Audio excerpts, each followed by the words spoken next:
semurni-murninya air jika dicampur racun tetap mematikan.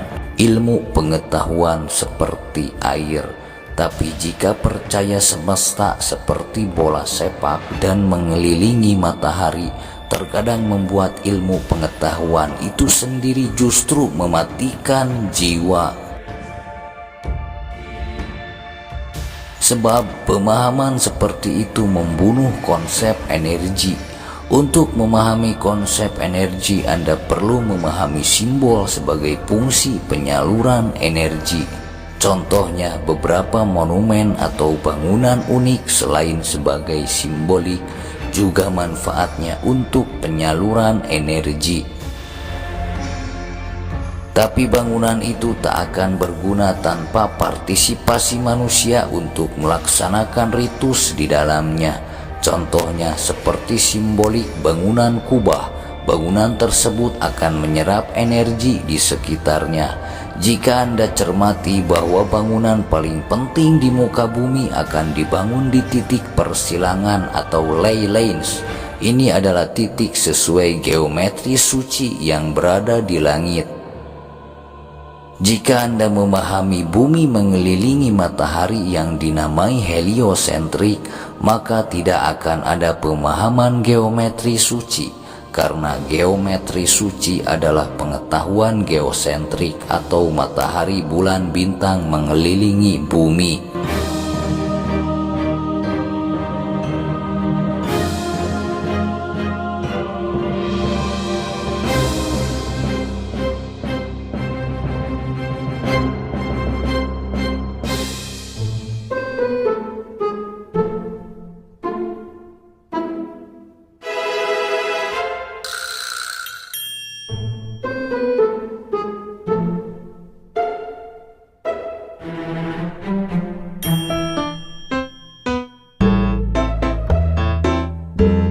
Mereka mengatakan bahwa penciptaan alam semesta karena Big Bang, tetapi Allah tidak menghadirkan mereka untuk menyaksikan penciptaan langit dan bumi, dan tidak pula penciptaan diri mereka sendiri.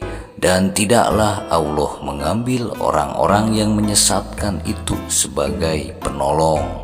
Mereka bukanlah penolong Anda. Namun anehnya, alam semesta diciptakan dengan Big Bang dipercayai ulama, ustadz, bahkan kiai sekalipun. Mereka seperti meneguk racun yang membunuh diri mereka sendiri.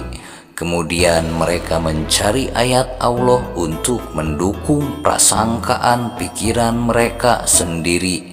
Mereka itu telah tertipu oleh pikiran mereka sendiri.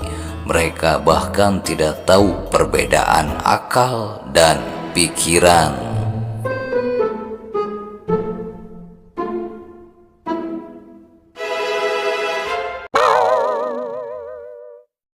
Istilah ley lines pertama kali digunakan pada tahun 1921 oleh arkeolog Alfred Watkins dalam bukunya The Old Straight Track.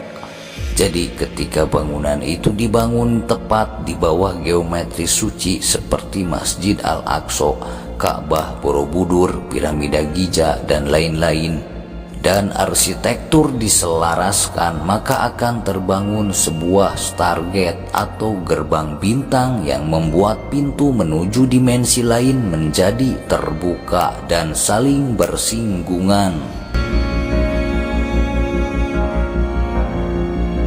Gerbang bintang ini juga sebenarnya yang membawa perjalanan Nabi Muhammad Isra Miraj dengan tubuh fisiknya.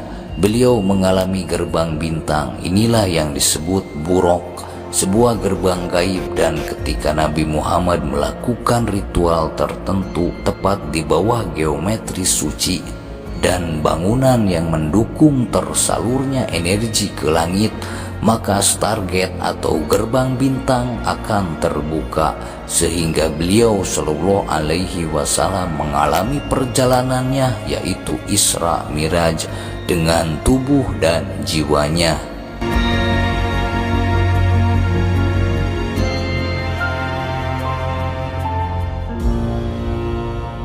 Jadi, apa itu Leilins? Ini adalah sebuah bangunan atau titik di muka bumi yang tepat di bawah persilangan titik geometri suci. Kemudian ketika seseorang melakukan ritus suci tertentu secara tepat, maka Stargate atau gerbang bintang akan terbuka. Dalam sejarah, Stargate atau gerbang bintang dialami oleh baginda Nabi Muhammad dalam perjalanannya yang disebut Isra Mi'raj, dan dialami oleh Nabi Isa Al-Masih ketika tubuh dan jiwa beliau menghilang, yang disebut peristiwa Nabi Isa diangkat ke langit. Kejadian ini dicatat dalam Quran maupun hadis itu sendiri. Bahkan kenaikan Isa Al-Masih disaksikan ratusan orang Galilea pada masa itu dalam sejarah umat manusia. Kenaikan itu dicatat dalam Alkitab oleh orang-orang yang menyaksikannya, dan juga dialami oleh orang suci lainnya, baik di Nusantara maupun di belahan dunia lainnya.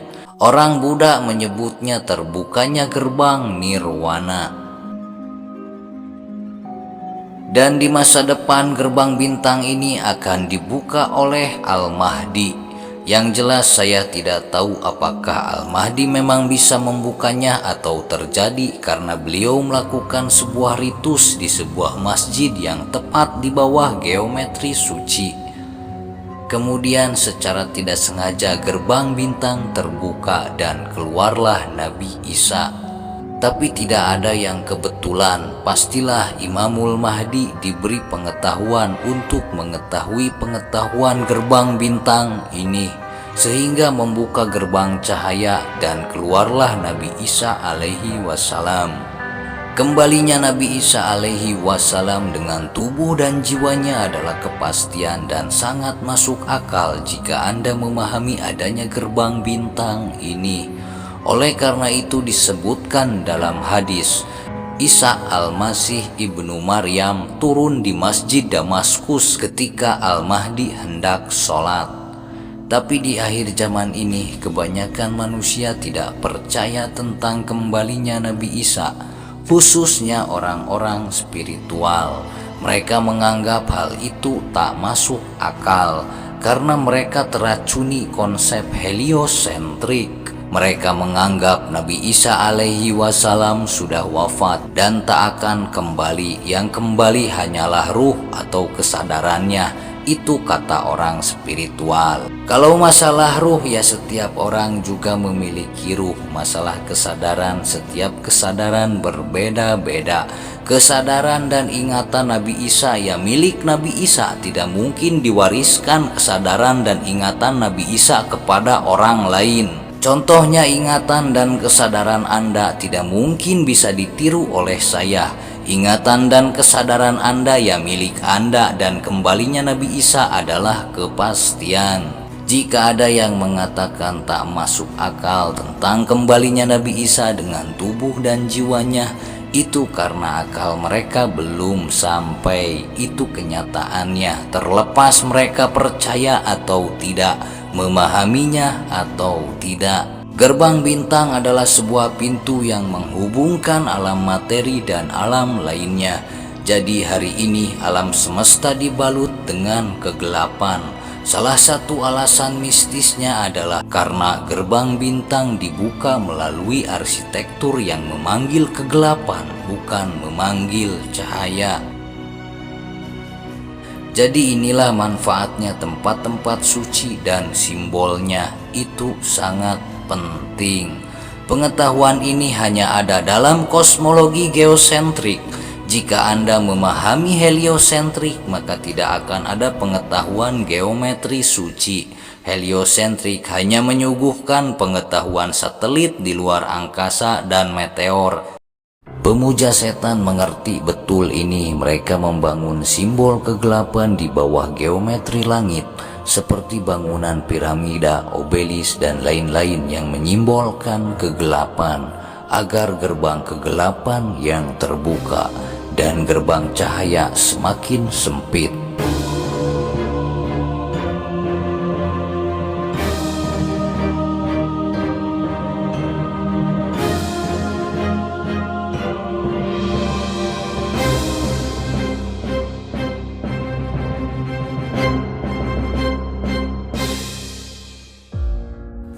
perlahan setiap tanda terpenuhi.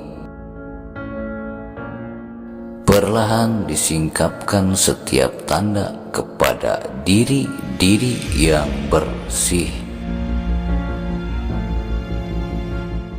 Perlahan pemilahan sedang terjadi.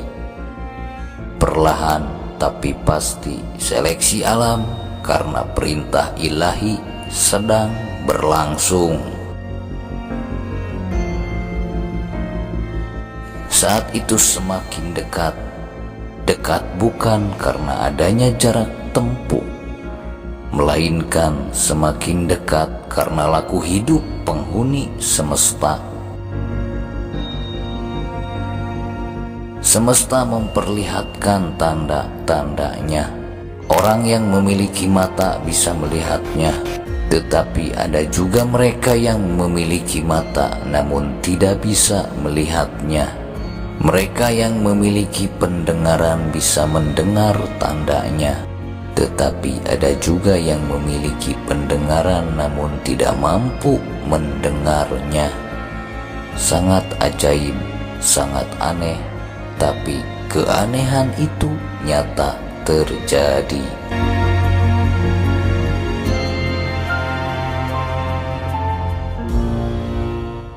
Musuh bangsa-bangsa disangka sahabat, dan anak bangsa yang air matanya mengucur menangis justru disangka musuh.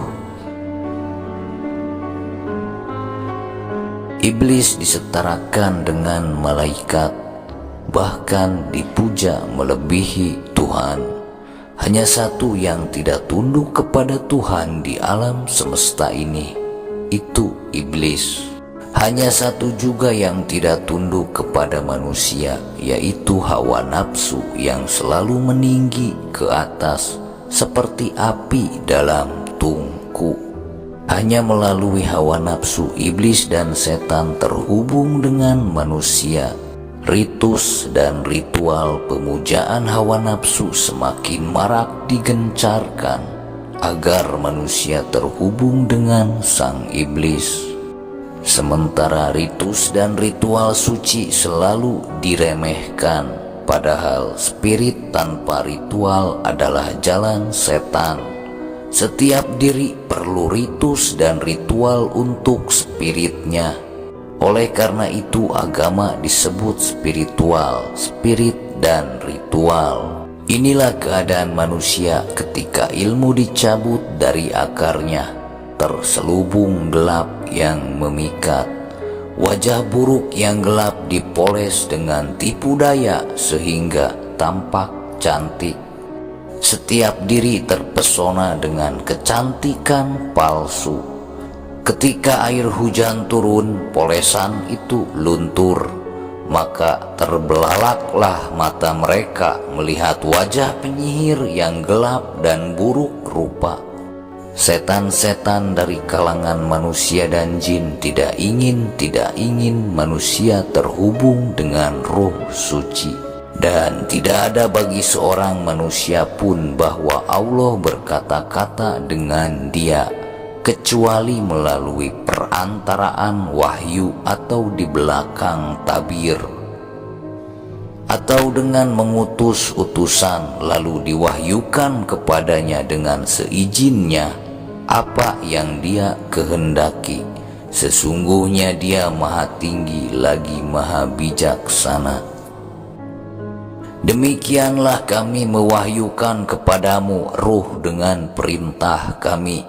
Sebelumnya engkau tidaklah mengetahui apakah kitab dan apakah iman itu, tetapi kami menjadikannya cahaya yang dengannya kami memberi petunjuk siapa yang kami kehendaki di antara hamba-hamba kami.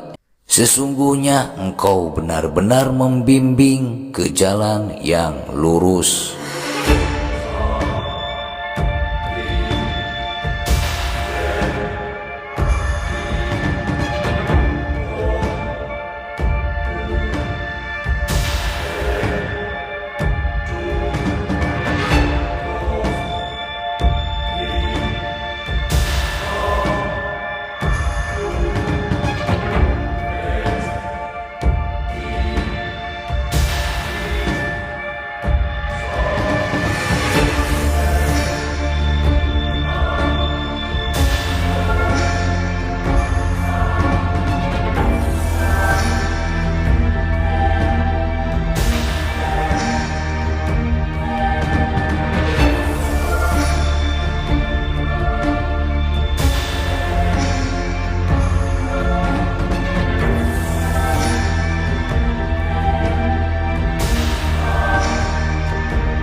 dan hanya melalui ruh sang jiwa bisa terhubung dengan Allah. Dan Anda adalah jiwa, bukan tubuh yang akan membusuk. Ruh adalah Jibril, ruh juga disebut ruh suci, ruh juga disebut sang suwung, terkadang disebut Nur Muhammad. Apapun namanya rasanya tetap sama, yaitu sang perantara, sang penyampai, sang utusan sejati, pembimbing para nabi dan rasul. Iblis menyangka Anda tubuh yang akan membusuk. Pengetahuan ini membuat ia menyesal dan tak ingin mengakuinya. Dan mereka yang tidak mengakui hal ini adalah yang terhubung dengan setan. Apabila semesta digoncangkan, dijadikan istana megah, setan itu hancur. Gunung-gunung menjadi mual melihat perbuatan penghuni semesta. Ia memuntahkan isi perutnya karena rasa mualnya. Gunung-gunung jijik dan mual ketika melihat kaum Sodom dan Gomorrah dan melihat kaum Pompei hingga ia muntah. Pada hari ketika langit diselimuti kabut hitam, tak berguna lagi kesadaran mereka pada saat itu. Semuanya sudah terlambat. Demikian perkataan ini adalah peringatan. Bencana demi bencana menghabisi umat manusia. Suatu kepastian ketika mereka memelihara ego. Kesejahteraan manusia dirampas. Sebuah kepastian ketika manusia terikat dengan benda. Keadaan dunia menjadi saling tarik-menarik, bukan saling tolong-menolong. Sebuah kepastian dari kejaliman. Tapi ironinya kebanyakan manusia tidak tahu mengapa hidup menjadi seperti ini. Mengapa hidup jauh sekali dari kebahagiaan. Alam semesta sedang berkolaborasi dengan kejadian untuk memperingatkan manusia tentang sesuatu yang sudah terprediksi namun terabaikan. Tanah tidak mampu lagi menyimpan air yang cemerlang. Cemerlang kini diganti dengan kemewahan dan arogansi. Di dalam wujud tanah itu kebanyakan arogansi. Tanah jadi pijakan di bawah tempat segala sesuatu hidup, bahkan tempat makanan tumbuh. Itu huruf ba. Tapi alangkah anehnya ketika tanah memiliki sifat langit.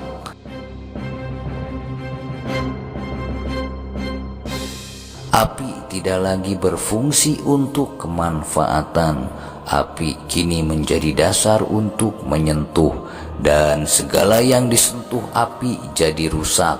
Hawa nafsu kini menjadi dasar dari setiap individu untuk melakukan sesuatu perbuatan. Justru perbuatan yang ia lakukan malah merusak dirinya sendiri dan keadaannya. Dan terakhir, angin tidak lagi berhembus lembut dan menyejukkan. Angin menjadi menggebu, bahkan seperti tornado yang membuat langit menjadi gelap.